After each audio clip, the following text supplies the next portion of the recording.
Très chers compatriotes, 5 ans après le plus grand hold-up électoral africain du siècle, notre pays va très mal et rien ne marche.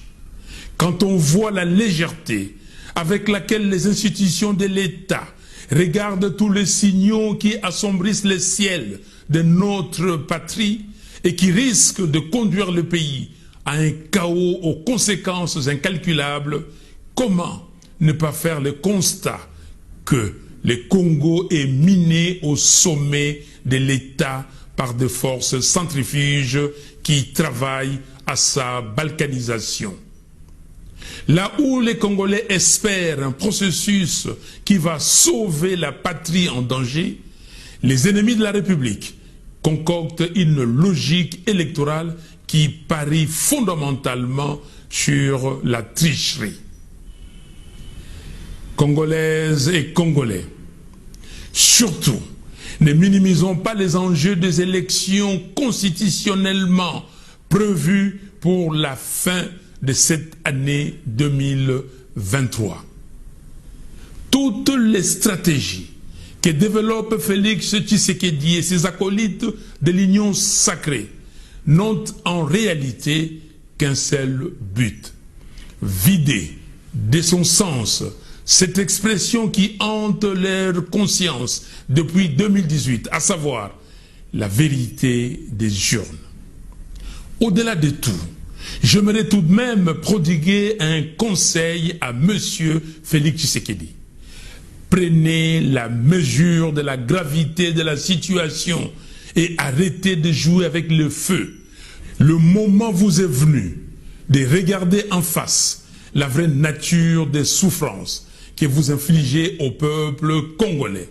Car on ne joue pas impunément et trop longtemps avec un peuple et son destin. En effet, toutes les magouilles politiques et toutes les démagogies sont appelées un jour ou l'autre à se briser devant la colère populaire et les sursauts patriotiques du peuple. Depuis 1960, jamais les défis que le Congo doit relever n'avaient touché aussi profondément ce que nous sommes et ce que nous voulons devenir. Très chers compatriotes, le chef des confessions religieuses et particulièrement la conférence épiscopale du Congo ainsi que les autorités spirituelles de l'Église du Christ au Congo ont compris que ce qui couvre dans notre pays, c'est un chaos général aux conséquences apocalyptiques. Aussi, à corps et à cri, ils ont demandé l'audit du fichier électoral.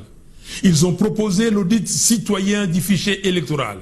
Et ils appellent à l'inclusivité du processus électoral, à la proclamation des résultats bureau par bureau, afin de corriger des erreurs du passé et consolider la jeune démocratie congolaise. Conscient que le peuple congolais place un immense espoir dans ce nouveau cycle électoral et dans le fait que son choix soit cette fois-ci respecté et convaincu que le processus électoral tel qu'il est mené par M. Denis Kadima présage une nouvelle crise post-électorale.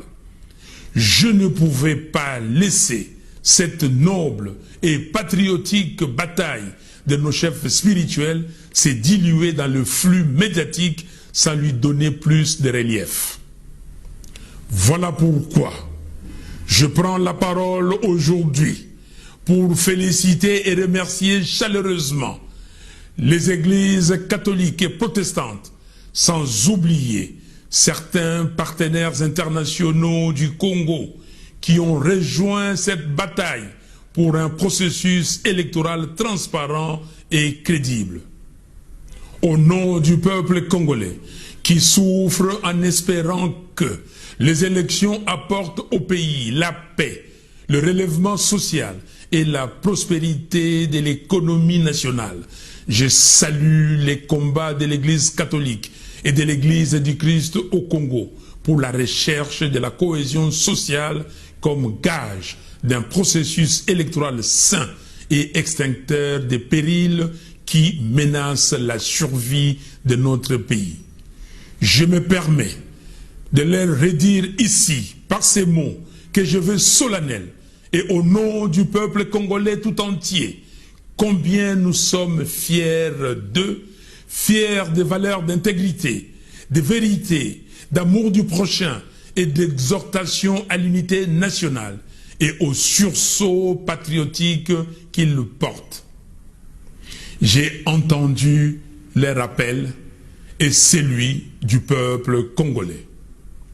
J'invite les militants des partis politiques, les syndicats, les étudiants, les associations de la société civile et les activistes des mouvements citoyens à se faire l'écho de ces messages de remerciement et d'encouragement aux chefs de nos confessions religieuses, afin que leur combat gagne en puissance d'imposition d'un processus électoral sain, inclusif, transparent et crédible. Vive la République démocratique du Congo, une, indivisible, en paix et en prospérité économique. Que Dieu bénisse les Congos. Je vous remercie.